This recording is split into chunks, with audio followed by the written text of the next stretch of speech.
Ce crucifix se dresse en l'église Saint-Georges de Markolsheim, habituellement ici, près du livre des évangiles et de la table eucharistique. Il passe chaque vendredi saint au milieu de l'assemblée qui l'acclame en chantant. Mais l'avons-nous déjà regardé? Nous sommes-nous déjà arrêtés devant cette sculpture en bois réalisée dans les années 1960 pour être un signe de la présence de Jésus au cœur de notre vie? Il ne s'agit pas d'une œuvre fabriquée en série, une pièce sortant d'un moule comme beaucoup de croix visibles ailleurs. C'est une œuvre unique, une œuvre d'art. De petite dimension, c'est vrai, indéchiffrable de loin, mais combien éloquente quand on s'approche et qu'on prend le temps de la regarder. Permettez-moi de regarder avec vous ce petit chef-d'œuvre. La noblesse du visage surprend.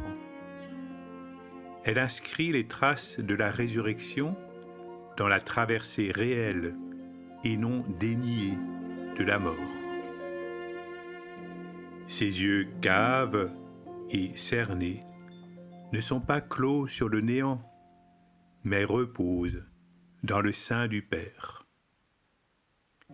Sa barbe, très soignée, sa chevelure peignée et ses mèches torsadées sur la nuque relèvent d'une élégance princière et d'une divine beauté. Certains refusent l'image du crucifix et se détournent de ces statues, de ces tableaux ou de ces calvaires qui témoignent d'un christianisme traumatisant. D'autres y retrouvent leur histoire ou les blessures qu'ils connaissent. Cancer, solitude, moquerie, dédain. Le crucifix affiche ce que nous n'osons plus voir, le choc de la mort, de la souffrance, de la haine. Mais ce Jésus taillé dans le bois et placé au milieu de notre Église, est-il vraiment pendu sur la croix comme un poids mort? N'est-ce pas plutôt lui qui tient la croix dressée en signe de victoire?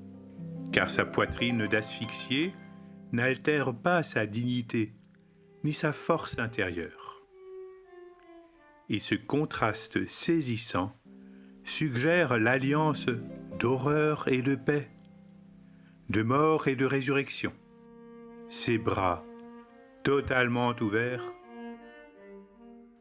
ses doigts sans la moindre crispation, et son thorax creusé clame qu'il s'est vidé, entièrement livré. Contemplons le crucifix de nos églises. Grand frère de tant d'agonisants, il transfigure la laideur de la mort. Il sera notre frère quand viendra notre propre mort. Et dans l'angoisse de ce passage qu'il ne masque pas, il révèle l'invisible. Son corps, démesurément allongé, brûle comme une flamme. Sa chair lumineuse est habillée d'un amour qui passe la mort. Il est le premier-né de toutes nos morts.